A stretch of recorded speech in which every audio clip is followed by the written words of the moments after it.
రాక్షస ప్రేమ part 72. I hate you, ఇక నిన్ను డిస్టర్బ్ చేయను వెళ్ళిపోతాడు. నీరజ్ టచ్ని ఫీల్ అవుతూ శూన్యంలోకి చూస్తూ ఉండిపోయింది సాధిక. సాధిక, ఇక్కడ ఏం చేస్తున్నావు? మీ అమ్మ ఇంటి దగ్గర నీకోసం కంగారు పడుతుంది అని పక్కింటి ఆవిడ ఆమెని మేల్కొలుపుతుంది. ఏం లేదు ఆంటీ, తెలిసిన వాళ్ళు కనిపిస్తే మాట్లాడుతున్నాను. సరే త్వరగా వెళ్ళమ్మా, మీ అమ్మ టెన్షన్ పడుతుంది. సాది గేట్ లోపలికి రావడంతోనే వాళ్ళమ్మ కయ్యమని అరవడం మొదలు పెడుతుంది. వీధి చివర ఉన్న కొట్టు దగ్గరికి వెళ్ళి రావడానికి ఎంతసేపే? ఎంత టెన్షన్ పడ్డానో తెలుసా అంటుంది. టెన్షన్ దేనికమ్మా, సందు చివరేగా, ఎందుకు కంగారు? 10 నిమిషాల్లో తిరిగి రావాల్సిన నువ్వు అరగంట అయినా తిరిగి రాపోతే కంగారు పడరా మరి అంటుంది సాధిక వాళ్ళమ్మ. ఇక చాలు ఆపమ్మ, చిన్నపిల్లనా నేనేమన్నా అని కూరగాయలు వాళ్ళ అమ్మ చేతికిచ్చి రూమ్లోకి వెళ్తుంది. ఎక్కడికి వెళ్ళిపోతున్నావు? ఈ కూరలు కట్ చేసి ఇవ్వచ్చు కదా అని వాళ్ళమ్మ పిలుస్తున్నా వినిపించుకోకుండా రూమ్కి వెళ్ళి గడిపెట్టుకుని ఏడుస్తుంది సాధిక. ఎందుకు భగవంతుడా నాతో ఇలా ఆడుకుంటున్నావు? నీరజ్ని నా లైఫ్లోకి ఎందుకు పంపించావు? మళ్ళీ ఎందుకు మమ్మల్ని వేరు చేశావని పిచ్చిగా ఏడుస్తుంది. నా మీద నమ్మకం లేకపోతేనే ఇన్ని రోజులు కలిసి నాతో ట్రావెల్ చేసిందా? ఆ సాది గర్ల్ ఫ్రెండ్ ఉన్నారని చెప్పగానే తప్పుగా అర్థం చేసుకొని వెళ్ళిపోవడమేనా? ట్రస్ట్ లేని చోట లవ్ ఉన్నా వేస్టే. ఐ హేట్ యూ సాధిక అని అరుస్తూ బీర్ బాటిల్స్ ముందు పెట్టుకొని ఒకదాని తర్వాత ఒకటి ఫుల్గా తాగేస్తాడు నీరజ్. సుభాష్ని జ్యూస్ తీసుకొని వేగ దగ్గరకు వెళ్తుంది. థ్యాంక్ యూ అని చెప్తూ జ్యూస్ సిప్ చేస్తుంది వేగ. వేగమ్మ, నేను ఒకటి చెప్తాను, మీకు కోపం రాదు కదా? నువ్వు చెప్పిన దాన్ని బట్టి ఆలోచిస్తాను, అది కోపం వచ్చే విషయమా కాదా అనేది అంటుంది వేగ. మీకు 5వ నెల కదమ్మా, బాబుగారు వాళ్ళ బామ్మకి చెప్పి శ్రీమంతం ఏర్పాట్లు చేయమని చెప్పొచ్చుగా. నాకు అలాంటివన్నీ ఇంట్రెస్ట్ లేవు, ఈ విషయం నువ్వు ఇక్కడితో వదిలే. అది కాదు వేగమ్మ అని సుభాష్ని కన్విన్స్ చేయడానికి ట్రై చేసినా వినిపించుకోదు వేగ. మీ ఇష్టమని వెళ్ళిపోతుంటే ఆగు అంది సుభాష్ని వేగ. చెప్పండమ్మా, మనసు మార్చుకున్నారా అని అడుగుతుంది క్వశ్చన్ మార్క్ ఫేస్తో. నేను ఇప్పుడు చెప్పిన మాట మీద నిలబడతాను, కానీ నువ్వు మాత్రం ఈ విషయం విరాజ్ దగ్గర మాట్లాడొద్దు. సరే అని తల ఊపి వెళ్ళిపోతుంది సుభాష్ని. ఇంకొక 4 months కళ్ళు మూసుకుంటే నా బాధ తీరుతుందనుకుంటే కొత్త ఫంక్షన్స్ చేయాలని చెప్తుంది ఈ తింగరిదని మూతి తిప్పుకొని ఫోన్లో గేమ్స్ ఆడుతూ టైంపాస్ చేస్తుంది వేగ. వీళ్ళిద్దరి మధ్య ప్రాబ్లం ఏంటా అని ఆలోచించి సుభాష్నికి బుర్రబుద్దలు అవుతుంది. డైరీ చదువుతున్నాడు విరాజ్. ఒక్క క్షణం లేటుగా వస్తే ఈరోజు వాడి చేతుల్లో నా మానం పోయేదని ఊహించుకుంటేనే భయం వేస్తుంది. నేను వాడి చేతుల్లో బలి అవ్వకుండా కాపాడిన వ్యక్తిని ఎంతో ఆప్యాయంగా చూసి 2 చేతులు జోడించి నమస్కారం చేశాను. నో గర్ల్, నేనేం పెద్దవాడిని కాదు చేతులెత్తి నమస్కారం చేయడానికి అన్నాడు అతను. మీరు వయసులో చిన్నవారు అయినా ఈరోజు నా పాలిట దేవుడే అని ఏడ్చాను. మిమ్మల్ని ఎలా ఓదార్చాలో నాకు తెలియడం లేదు, ప్లీజ్ ఏడవకండి. నా గుండెల్లో దడ ఇంకా తగ్గలేదండి. ఈరోజు మీరు రాకపోతే నా పరిస్థితి ఏమయ్యేదో భయంగా ఉంది. నేను వచ్చి కాపాడానుగా, ఇంకా ఆలోచించకండి అన్నాడు ఆ వ్యక్తి. ఈరోజు మీరు కాపాడారు, రేపు ఎలా అని మళ్ళీ సందేహం వ్యక్తం చేస్తుంది. అసలు అతను మీకు తెలుసా? కార్ని గుద్దించిన దగ్గర నుండి అన్ని విషయాలు చెప్పింది వనిత. ఓకే అండి, నేను చూసుకుంటా, రేపు మార్నింగ్ నాకు ఒకసారి కాల్ చేయండి. ఇప్పుడు నేను మావయ్య దగ్గరకు వెళ్ళాలి అంటాడు. సరే చెప్పండి అని అతని నెంబర్ తీసుకున్నా. నా పేరు ప్రణవ్, మీ పేరు ఏంటి అని అడిగాడు ఆ వ్యక్తి. వనిత అని చెప్పాను నేను.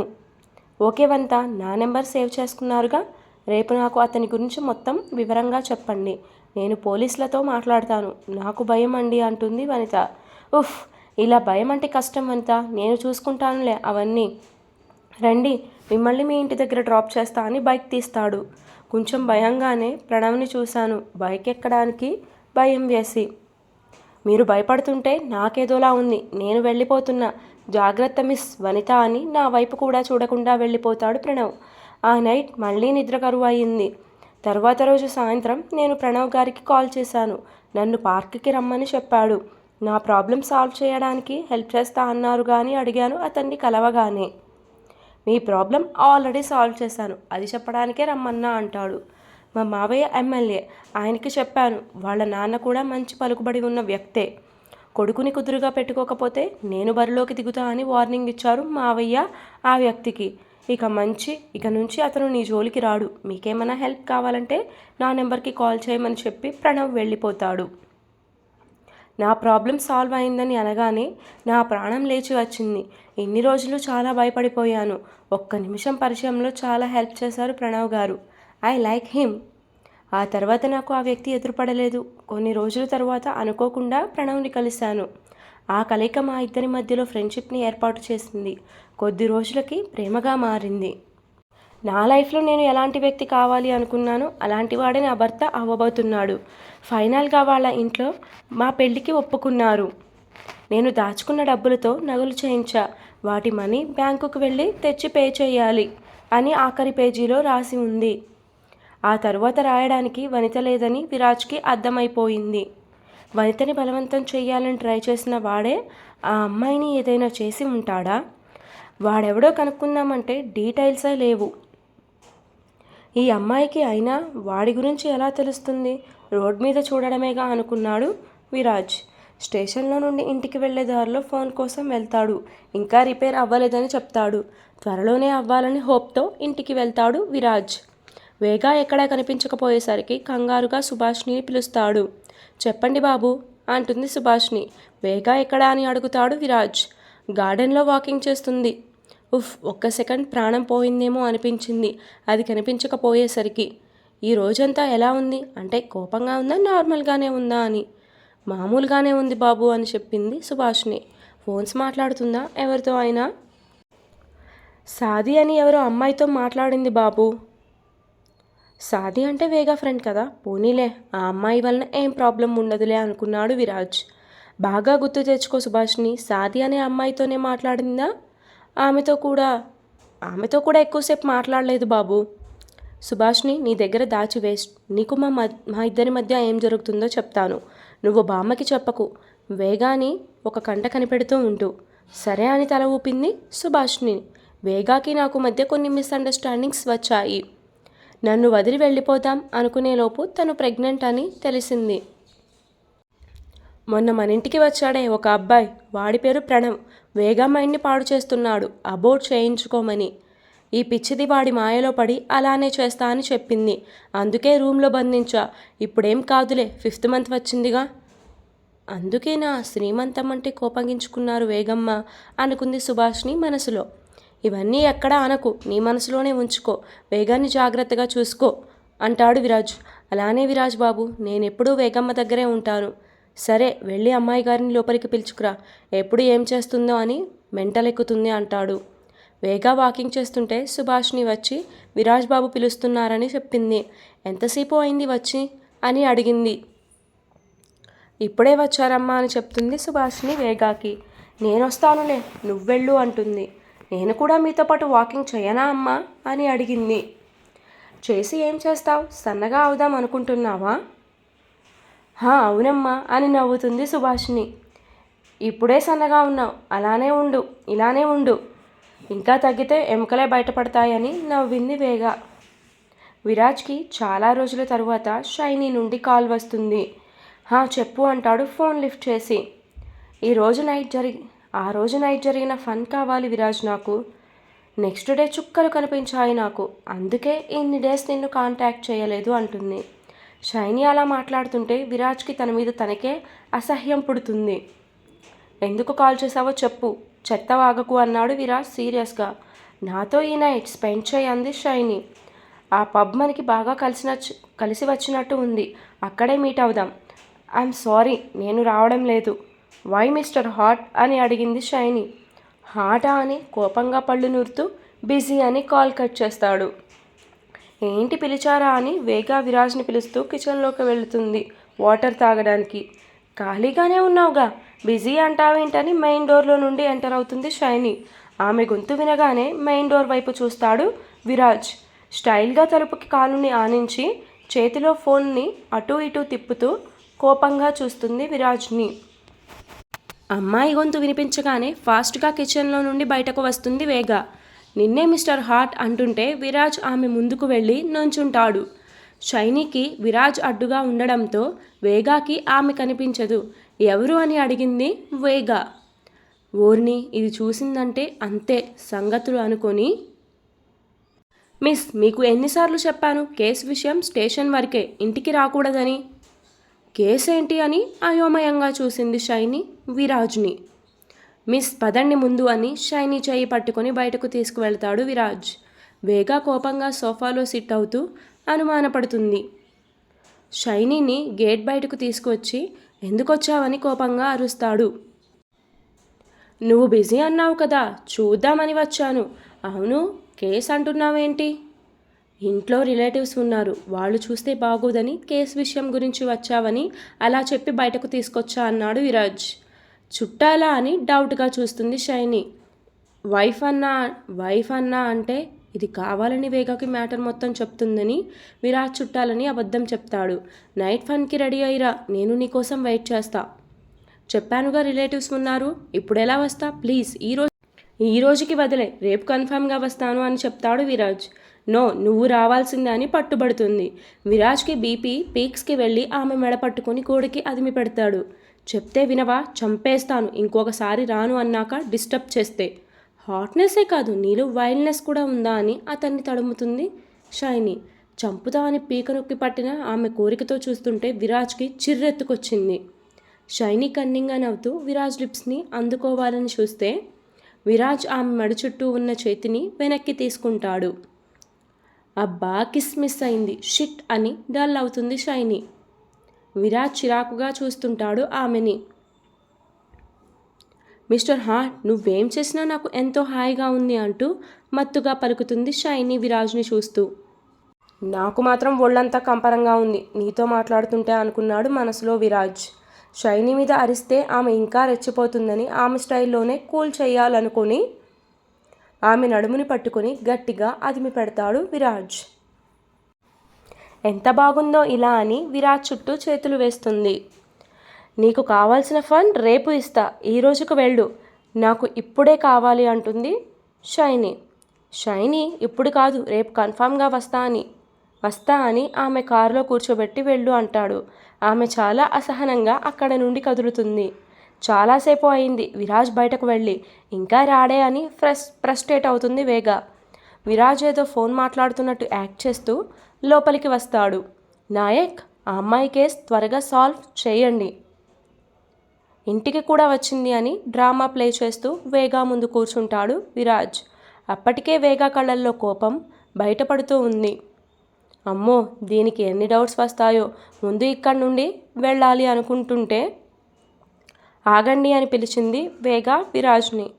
ఫసక్, ఈరోజు దీని చేతిలో అనుకుని ఫోన్ కట్ చేసినట్టు యాక్ట్ చేస్తాడు. ఎవరు ఆ అమ్మాయి అంది కోపంగా చూస్తూ. చెప్పానుగా, కేసు విషయం మాట్లాడడానికి వచ్చిందని. ఇంట్లో కాదు, స్టేషన్కి రమ్మని చెప్పి పంపాను. ఇంతసేపు పట్టిందా ఆ అమ్మాయిని పంపడానికి అని మళ్ళీ అనుమానంగా అడుగుతుంది విరాజ్ని. దేవుడా, ఇది నన్ను అనుమానించడం కోసమే ఆ షైనీని పంపావా?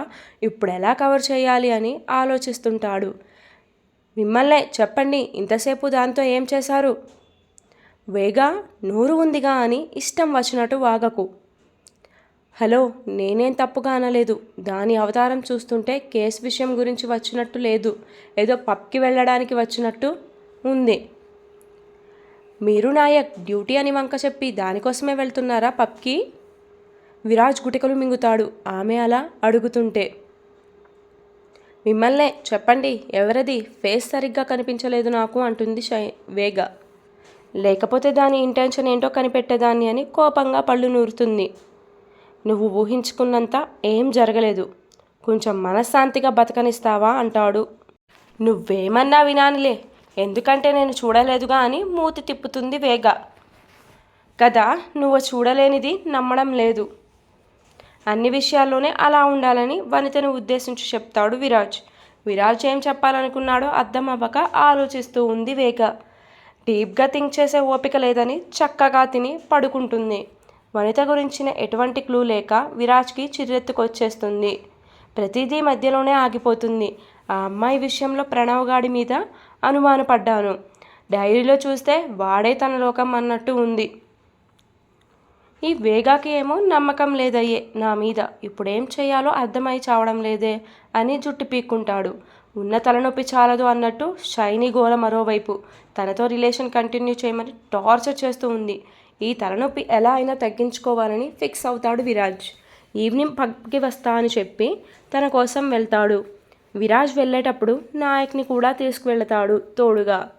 సార్, మీ ఇద్దరి మధ్య ఏం జరుగుతుందో తెలియడం లేదు సార్. మేడం గారికి తెలిస్తే మీకు మామూలుగా ఉండదు. మీ ఇంటికి వచ్చినప్పుడు గుచ్చి గుచ్చి ప్రశ్నలు అడిగారు.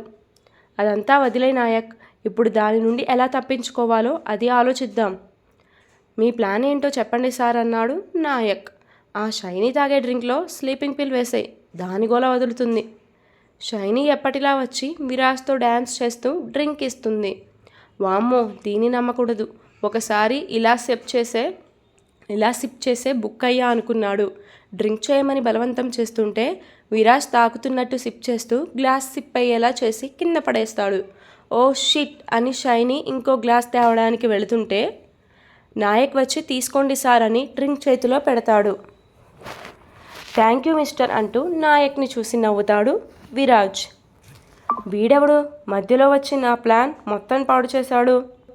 విరాజ్, ఆ డ్రింక్ వద్దు, నేను తెస్తా అని షైనీ వెళుతుంటే ఆగు, ఏదైనా ఒకటే కదా అని ఆమె నడుము మీద చెయ్యి వేసి తన మైండ్ని డైవర్ట్ చేస్తాడు విరాజ్. విరాజ్ డ్రింక్లో ఎలా అయినా డ్రగ్ యాడ్ చేయాలని అతనితో చాలా క్లోజ్గా మూవ్ అవుతూ ట్రై చేస్తుంది షైనీ. విరాజ్కి డ్రగ్ ఇవ్వాలని చూస్తూ తన చుట్టుపక్కల ఏం జరుగుతుందో చూసుకోదు షైనీ. నాయక్ వాళ్ళ పక్కనే డ్యాన్స్ చేస్తున్నట్టు యాక్ట్ చేస్తూ స్లీపింగ్ పిల్స్ని షైనీ గ్లాస్లో వేస్తాడు. విరాజ్ గ్లాస్లో డ్రగ్ వేసేసి రిలాక్స్గా తన చేతిలో ఉన్నది సిప్ చేస్తుంది షైనీ. ఒసే పిచ్చి మాలోకం, నువ్వు డ్రగ్ కలిపింది చూడలేదనుకున్నావా అని నవ్వుకున్నాడు విరాజ్ మనసులోనే. సిప్ చేయి విరాజ్ అంటూ షైనీ తల పట్టుకుంటుంది. వెయిట్, వాష్రూమ్కి వెళ్ళొస్తా అని చెప్తాడు. షైనీ విరాజ్ కోసం ఎదురు చూస్తుంటే నాయక్ మళ్ళీ విరాజ్ గ్లాస్ మార్చేస్తాడు. విరాజ్ బయటకు వస్తుంటే నాయక్ గ్లాస్ మార్చేసా అని సైగ చేస్తాడు. థ్యాంక్ యూ అని కళ్ళతోనే చెప్తూ షైనీ పక్కకి వచ్చి డ్రింక్ తాగేస్తాడు. 10 మినిట్స్కి విరాజ్ తనకేదో అయినట్టు యాక్ట్ చేసి షైనీని మీదకు గుంజుకుంటాడు. రూమ్కి వెళ్దామని విరాజ్ చేయి పట్టుకొని లాక్కెళ్తుంది షైనీ. షైనీని బెడ్ మీద పడుకోబెట్టగానే కళ్ళు మూసుకొని మత్తుగా పడుకుంటుంది. ఈ రోజుకి సేఫ్ దీని నుండి అనుకొని సోఫాలో పడుకుంటాడు విరాజ్. నెక్స్ట్ డే ఆమెని లేపి డ్యూటీ టైం అవుతుంది, నేను వెళ్తున్నా అంటాడు విరాజ్. నైట్ నాకేం గుర్తు రావడం లేదు అని సందేహంగా మొహం పెడుతుంది. నువ్వు చేసిన అల్లరి మామూలుగా లేదంటూ ఇంటికి స్టార్ట్ అవుతాడు విరాజ్. షైనీ అప్పుడప్పుడు విరాజ్ని ఫన్ కావాలని ఇబ్బంది పెట్టడం, నాయక్ హెల్ప్తో తప్పించుకోవడం చేస్తుంటాడు విరాజ్. సాధిక, నీరజ్ ఇద్దరు ఒకరిని ఒకరు తలుచుకొని వాళ్లలో వాళ్లే కుమిలిపోతారు, కానీ ఫోన్ చేసి మాట్లాడుకోరు. సాధికి రోడ్ మీద ఎక్కడ చూసినా నీరజ్ తనని ఫాలో అయ్యేదే గుర్తొచ్చేది. ఎలారా అంత దగ్గర అయ్యావంటూ నీరజ్ని తలుచుకొని ఏడవని రోజంటూ లేదు సాధికకి. నీరజ్ పేరెంట్స్ అతన్ని చూసి చాలా బాధపడతారు. ఫ్రెండ్స్, పబ్స్ అంటూ ఎంజాయ్ చేసేవాడు సడన్గా తాగుబోతులా మారి పోయేసరికి ఏం జరిగిందో తెలియక అల్లాడిపోతుంటారు. వేగా విరాజ్ల మధ్య కొన్ని గొడవలు, అలకలు, ప్రేమలతో కాలం ముందుకు సాగుతుంది. ఏ కేస్ని కంప్లీట్ చేయకపోవడంతో విరాజ్ ఫ్రస్ట్రేట్ అవుతూ ఉంటాడు. అలా 4 నెలలు గడుస్తాయి. వేగాకి నెలలు నిండాయి. ఈరోజు ఎపిసోడ్ ఇంతటితో కంప్లీట్ అయిపోయిందండి. వేగా పాప మారి విరాజ్తో ఉంటుందా, మళ్ళీ ఏమన్నా అవుతుందా? సాధిక, నీరజ్ల పరిస్థితి ఏంటి? మీరేమనుకుంటున్నారు? For more updates to follow me. Story continuous. Second ఛానల్లో స్టోరీ ఇస్తున్నాను కదండి, ఆల్రెడీ 4 పార్ట్స్ ఇచ్చాను. వాటిని కూడా ఒక లుక్ వేసి వచ్చి కామెంట్, లైక్, షేర్, సబ్స్క్రైబ్ చేయండి. ఆ ఛానల్ కూడా బూస్టప్ వస్తే డైలీ 2 అప్డేట్స్ ఇవ్వడానికి మ్యాక్సిమం ట్రై చేస్తాను ఆ ఛానల్లో కూడా. బట్ ఇక్కడ అక్కడ 2 మేనేజ్ చేయాలంటే కొంచెం కష్టంగా ఉంది. బట్ 2 ఇవ్వాలని ఫిక్స్ అయ్యాను కాబట్టి ఇందులో 2, అందులో 1 ఇస్తున్నాను. ఆ ఛానల్ కూడా కొంచెం గ్రోత్ అయ్యింది అనుకోండి, అప్పుడు అందులో కూడా 2 అప్డేట్స్ ఇవ్వడానికి ట్రై చేస్తున్నాను. ప్రజెంట్ అయితే నాకు అస్సలు అవ్వడం లేదు. ఈ అప్డేట్ దాదాపు 18 నుంచి 20 మినిట్స్ లోపు ఇస్తున్నాను కదా, ఎడిటింగ్ కూడా చాలాసేపు పడుతుంది. నాకు డే అంతా ఇదే సరిపోతుంది ఎడిటింగే. కొత్తగా స్టోరీ రాసుకోవడానికే టైం సరిపోవడం లేదు. ఈ వాయిస్ ఓవర్ ఇచ్చి ఇది ఇవ్వడమే సరిపోతుంది. ఆల్రెడీ నేను రాసుకొని ఉన్న కథ కాబట్టి నాకు సరిపోతుంది. లేకపోతే ప్రజెంట్ యూట్యూబ్లో మామూలుగా కథ